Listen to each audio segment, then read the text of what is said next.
তো ভিউয়ার্স, আমি তো সম্পূর্ণ আমার ভিডিওতে দেখাইলাম যে আমার জায়গা জমি বা আমি কি ক্ষেত আবাদ করি, সেই জায়গাগুলো দেখাইলাম।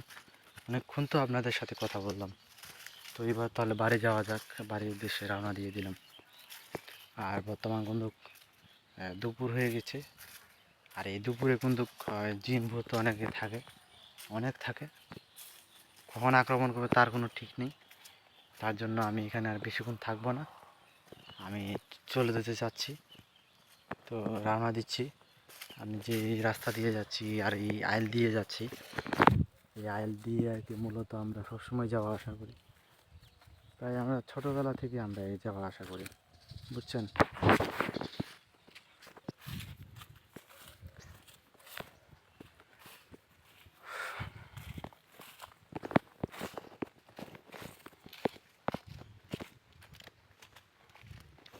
তো ভিউয়ার্স, আপনাদের সাথে কিন্তু অনেক সময় কথা বলে থাকি। তো বাড়ির উদ্দেশ্যে আমি রওনা দিয়েছি।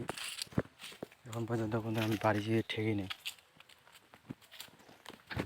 এই যে দেখতে পাচ্ছেন, আমি যেই জায়গাটা দেখাইছিলাম এর আগে, হাফিজুল ভাইয়ের গরু এটা ঘাস খাচ্ছে।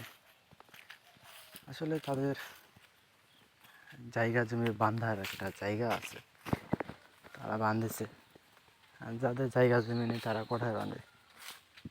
আমাদের তো আর ওইরকম জায়গা জমি নেই,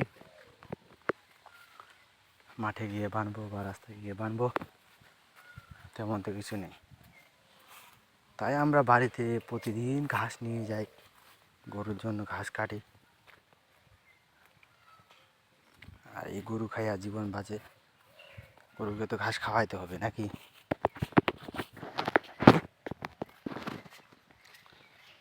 আসলে আমার জায়গাটা অনেক দূরে, জমিটা এদিক থেকে ধান লাগা নেওয়া খুব কষ্টের বিষয় ভিউয়ার্স।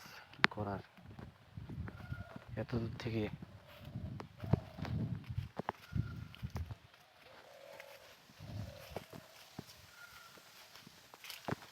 জাল ঘেরে দিয়েছে, দেখেন চারপাশে জাল।